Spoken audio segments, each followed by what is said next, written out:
And the epithelial tissue is again of two types, that is the simple epithelium and the compound epithelium. So diffusion boundary is a very thin layer that actually decides which substances should enter into and which should move out inside a body. So adhering junction actually perform the function of cementing. That is, keep the material in such a way as if they are cemented to each other, as if they are glued to each other.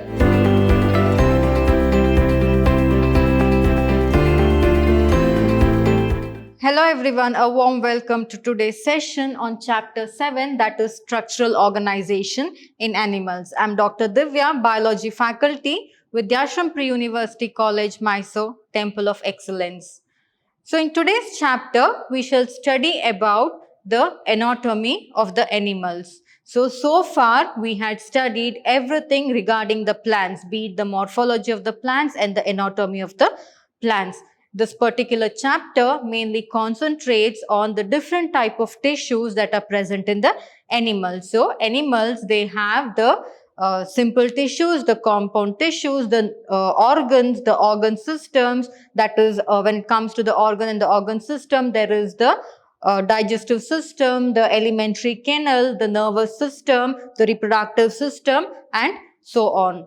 So this particular chapter mainly concentrates on the anatomy and the morphology of the different organisms, wherein they have taken cockroach, the earthworm and frog as an example and explained the anatomy of these organisms, and also they have explained about the different tissues such as the muscles, the nerve tissues and so on. So we shall start with the session.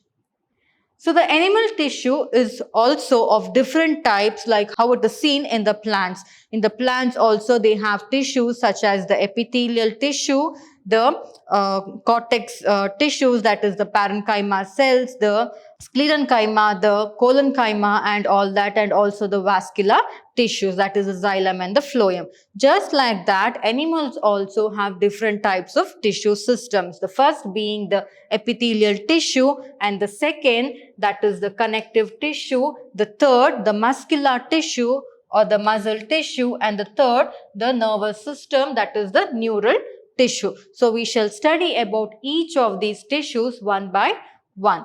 So first, to begin with, the epithelial tissue. So epithelial tissue is the outer covering that is present throughout a body. So it provides a covering or a lining for some parts of the body. So not just epithelial tissue, it's not just present external but internal as well. And the cells, in the case of epithelial tissue, they are very compactly packed, or they are very tightly arranged or tightly packed with very little intercellular matrix or the very little fluid substance. So this is the epithelial tissue. So intercellular matrix are certain fluids that are secreted by the certain non-living substances that are secreted by the cells, which actually fill in the intercellular spaces. So they have very little intercellular spaces. Why? Because they have the intercellular matrix being present, and because the intercellular matrix fills these spaces,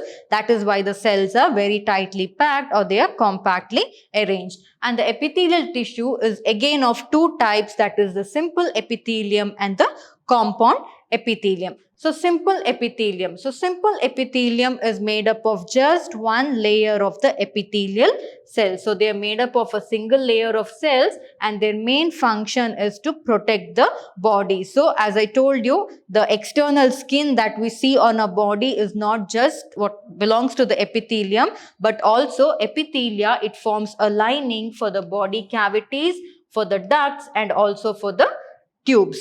So it forms a lining for the body cavity, such as body cavity is nothing but the fluid-filled cavities that are present inside the body, wherein the other organs or the organ systems are present, or the internal organs are present. And then there is the presence of the ducts and the tubes. So tubes such as the veins, the arteries and all those comes under the tube. So all these are also covered by the simple epithelium, which is made up of a single layer of cell. And next is the compound epithelium. So compound epithelium consists of 2 or more layers. So they have 2 or more layers of cells. They are multi-layered. They have 2 or more layers of cells, and they act as a protective function, that is a skin. So a skin is a compound epithelium, whereas the coverings that are present on the body cavities, the ducts and the tubes are made up of the simple epithelium. So this is about the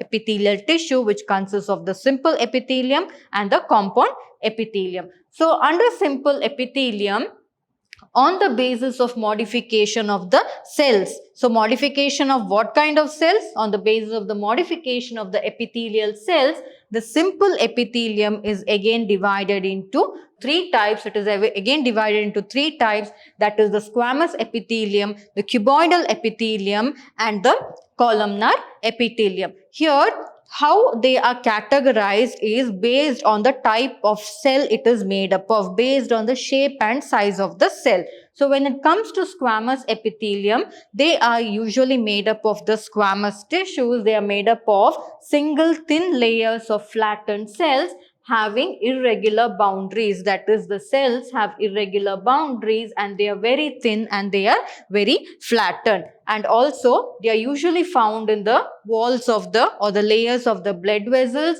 and also they are found covering the air sacs of the lungs. They form a covering around the blood vessels and they also form a covering around the air sacs of the lungs, and their main function is they are involved in functions like forming a diffusion boundary. So the main function is the involvement in the forming of a diffusion boundary. So diffusion boundary is a very thin layer that actually decides which substances should enter into and which should move out inside a body. So that is the function of the diffusion boundary. It acts like a filter.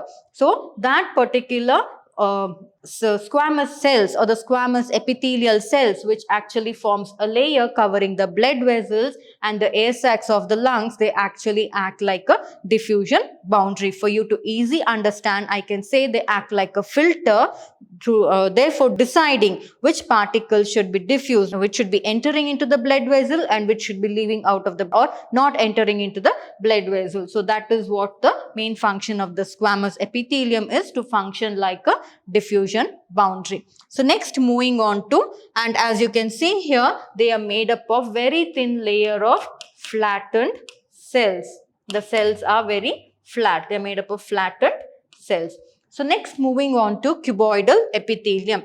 So cuboidal epithelium is also composed of a single layer of cells which are cube-like. So they are cube-like in nature and they are commonly found covering the ducts of the glands and also the tubular parts of the nephrons. So ducts of the glands, those ducts or tube-like structures that carry the secretions, all those are lined by the cuboidal epithelium, and also the nephrons, that is in kidney, they also form the tubular part of the nephron which is present in the kidney. So all the tubular like structures and the ducts are usually covered by the cuboidal epithelium, and their main function is for secretion and absorption of the glands. So whatever glands, say for example we have the bile ducts. So bile ducts main function is to secrete the digestive enzymes and to carry them to the respective organ for the certain functions to happen.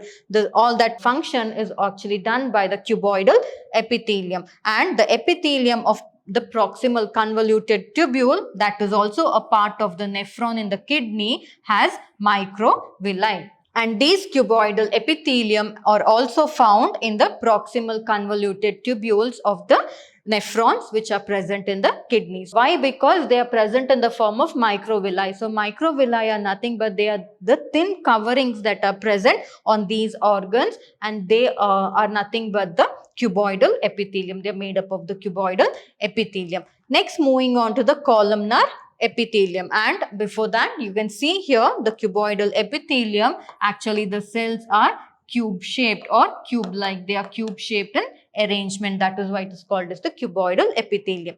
So next, moving on to the columnar epithelium. The columnar epithelium is also made up of a single layer of cells which are very, very tall and slender. Just imagine pillars of a house or of a building. So how they look long and slender, just like that, tall and slender.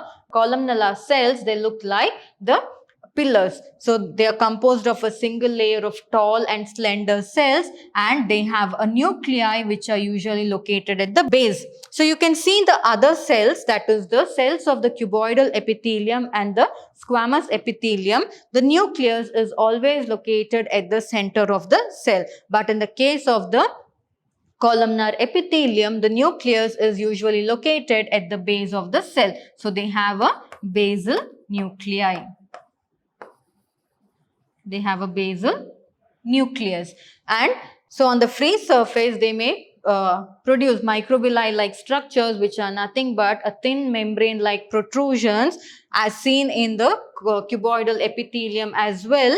They are found, and they are found in the lining of the stomach, the intestine, and also their main purpose is secretion and absorption. So epithelial cells are divided based on the type and structure of the cells and also their function. So cuboidal epithelium and columnar epithelium, especially the epithelium of the proximal convoluted tubule of the kidney, of the nephron that is present in the kidney, are usually covered by microvilli. Similarly, even the columnar epithelium are also covered by the microvilli, and they are usually found in the lining of the stomach, the intestine, and the main function is to secrete and absorb the whatever glands or whatever digestive enzymes are there. The main purpose is to secrete and absorb them. That is the function of the columnar epithelium. So these are the three different types of simple epithelium. So the epithelial cell tissues is divided into the simple epithelium and the column and the compound epithelium, and the simple epithelium is again divided into the squamous epithelium, the cuboidal epithelium, and the columnar epithelium, depending on the shape and size of the cells.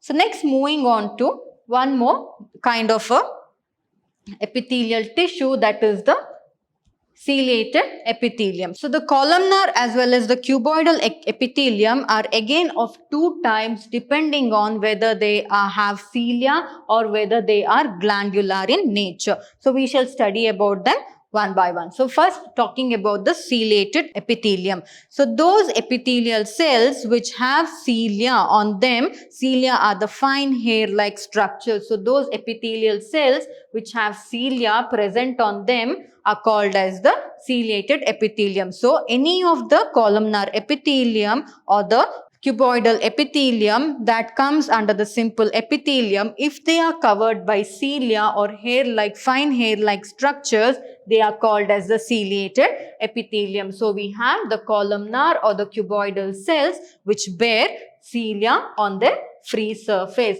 and the main function of these CLater epithelial cells or epithelium is to move the particles or the mucus in specific direction over the epithelium. So if any particles or mucus is there, to move them, these mucus or the particles in specific direction on the epithelium, these actually the CLater epithelial cells will actually help for that purpose. And these CLater epitheliums are usually found in the surface of hollow organs such as the bronchioles that belongs to the lungs, and also the fallopian tubes. So fallopian tubes also, they help in the movement of particles across a membrane. So they may help in movement of certain particles in the bronchioles as well as the fallopian tube. So they are very important. So CLater epithelium is very important for this particular process, that is for the movement of the particles or any of the mucus substance on the surface of the epithelium. How is it done? It is done by the presence of the cilia, and therefore such cells which have such epithelial cells or such cuboidal or columnar epithelial cells which have cilia or which are covered by cilia are called as the CLater epithelium. Next, moving on to the glandular epithelium. So those some of the columnar or the cuboidal cells, they actually are glandular, means they perform the function of secretion. They help in the secretion of certain glands. Such epithelial cells are called as the glandular epithelium. So, where is it present? Some of the columnar or the cuboidal cells, they are usually specialized for secretion or secretion of certain glands. So, in such cells are called as the glandular epithelium. Again, the glandular epithelium is of two types. It is the unicellular glandular epithelium and the multicellular glandular epithelium. So, as the name itself suggests, the unicellular glandular epithelium consists of isolated glandular cells. That is, the glandular cells are present separate and they are present in one single form. That is why, or it is single, only one is present. That is called as the goblet cells of the for example, we have the goblet cells of the alimentary canal. So, alimentary canal is the one that produces a lot of different secretions or digestive secretions that is needed for the proper digestive process to take place. So, all those cells, epithelial cells that contain which are isolated, which are made up of isolated glandular cells are called as the unicellular glandular epithelium. So, here we have the unicellular glands being present, or the unicellular glandular epithelium.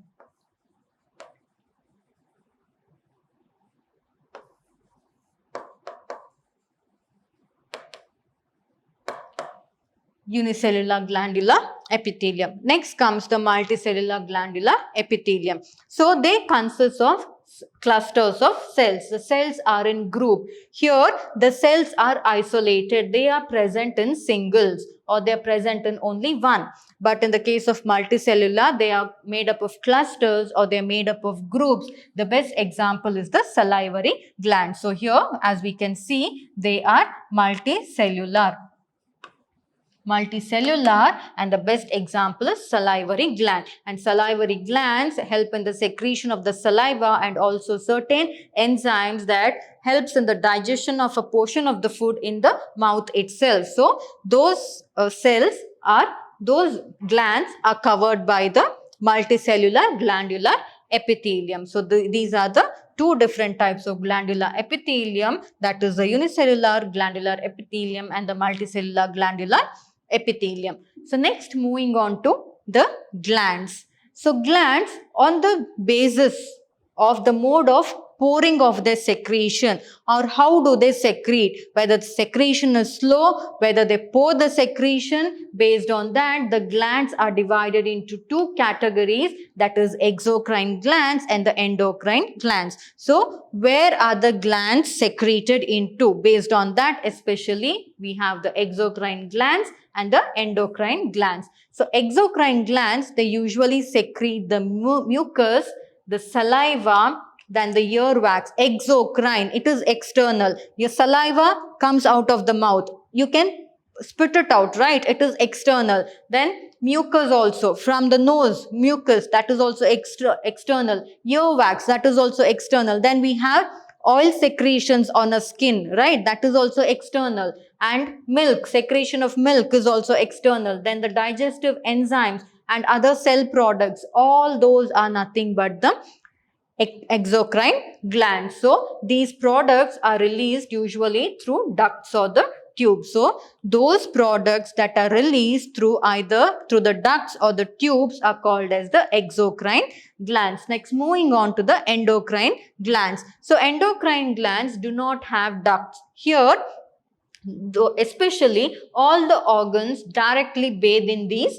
glands. Like for example, they are nothing but hormones. So, they are directly secreted into the fluid bathing the gland. So, here none of the ducts or any of the tubes carry the secretions, but it is as such secreted, not just like that. That is neither through the duct nor through the tube. Their products are called as hormones. So, their main function of endocrine gland is to secrete the hormones, and they are secreted directly into the fluid bathing the gland. It is just like how you had studied in your previous sessions about the open circulatory system and the closed circulatory system of the heart. It is almost similar to that kind of thing. So these are the two different types of glands that are present, that is the exocrine gland and the endocrine gland. So next, moving on to the compound epithelium. So simple epithelium, they are made up of only one layer of cells, but when it comes to compound epithelium,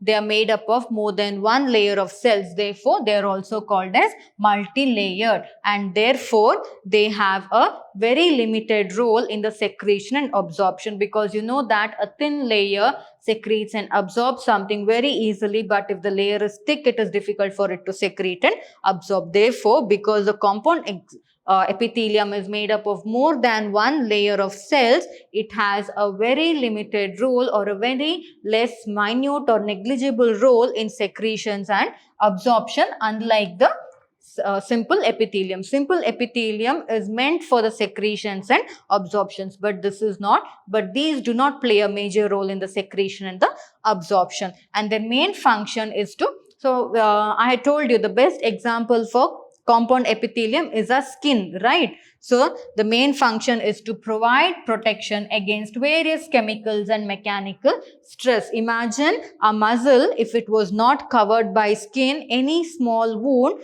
we would not be able to move around here and there, right? Why? Because if something happens to the muscles, then the healing process is very slow. But the skin is the one that acts as a protective layer which protects our body or protects the internal organs or internal tissues from all the external environmental hazards that are there. So therefore, they protect the body against the chemical and the mechanical stresses that the body has to endure every day. And they cover the dry surface of the skin, the moist surface of the buccal cavity, that is in the mouth, and they cover the pharynx, they cover the inner linings of the ducts of the salivary glands, and also they form a covering of the pancreatic duct. So it is not just the outer dry surface that they cover, which is nothing but the skin of a body. Apart from that, they also form a covering on the buccal cavity, that is the moist surface of the buccal cavity also is covered by the compound epithelium,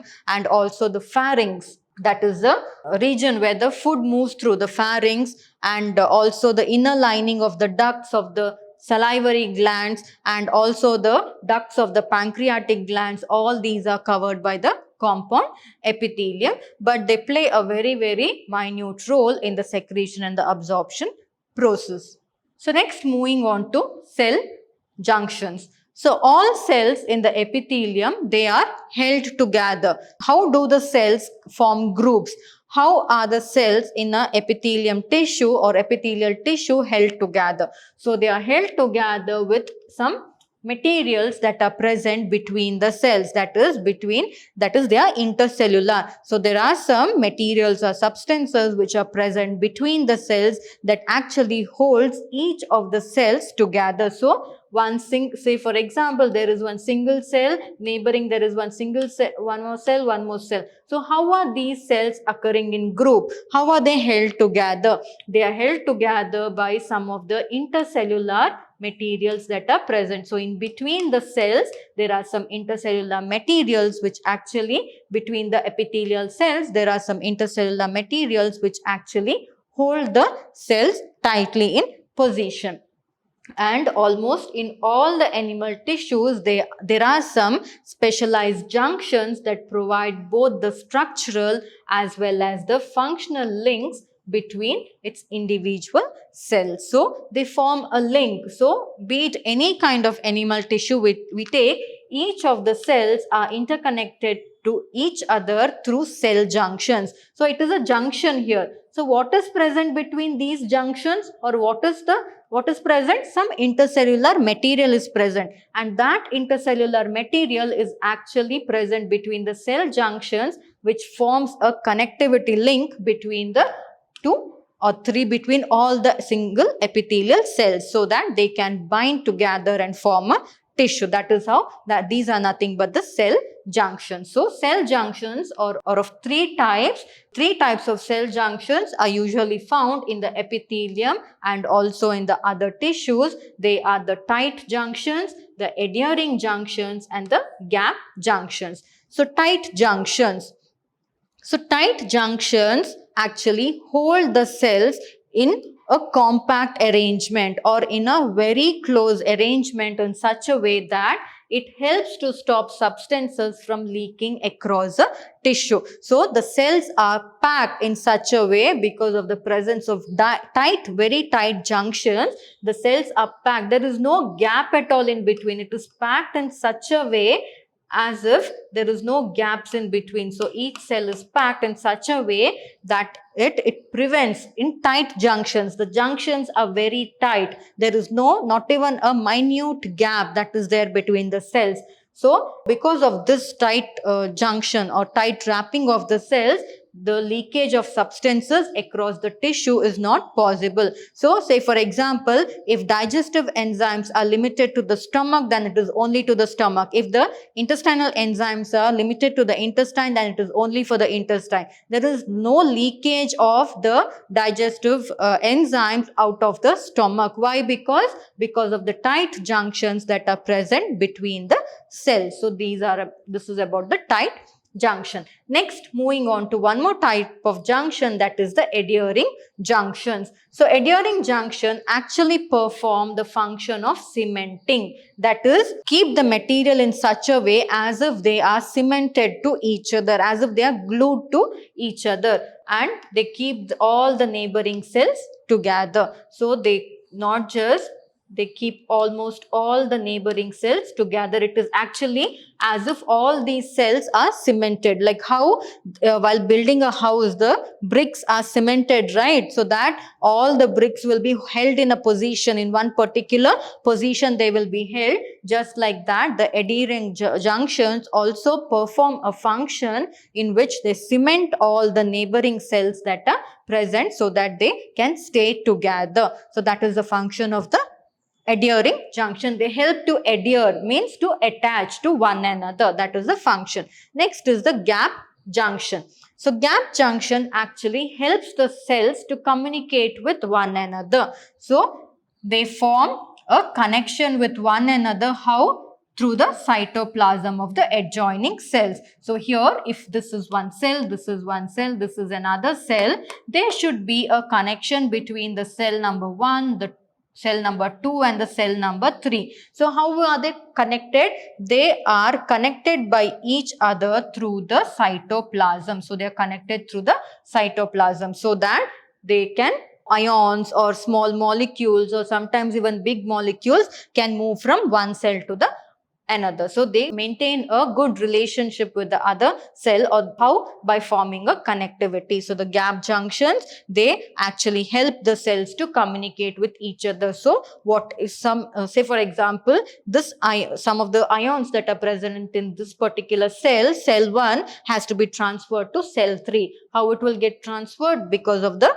gap junctions. That is, they form a connection between the cytoplasm of the neighboring cells, and therefore the exchange of materials such as the ions, the small and as well as the large molecules will take place. So this is about the gap junction, which helps to form a communication or a connectivity between the cells, the neighboring cells. So this is about the gap junctions. So in today's session, we studied about the epithelial tissue. So in the epithelial tissue, we studied the simple tissue and compound tissue. Under the simple tissue, there was the squamous epithelium, the columnar epithelium and the cuboidal epithelium, and also based on the presence of cilia, the columnar and cuboidal epithelium is also called as divided into the ciliated epithelium, and based on the presence of glands or the secretion of the glands, they are also divided into the glandular columnar epithelium and the glandular cuboidal epithelium. Again, based on whether the glandular epithelium is isolated or whether they are placed in groups, they are divided as unicellular glandular epithelium and multicellular glandular epithelium. Next, we studied about the compound epithelium. So wherein I gave you the skin that covers our body is one of the best examples for the compound epithelium. In the compound epithelium, it is multi-layered. So how are these cells held together with each other? That is by the help of the cell junctions. So again, under the cell junctions, we studied about the tight junctions, the adhering junctions and the gap junctions. I hope you understood today's session very well. So in the coming session, we shall discuss about the connective tissue and the also we shall discuss about the organ and the organ systems and all that. So we shall meet in the coming session. Thank you.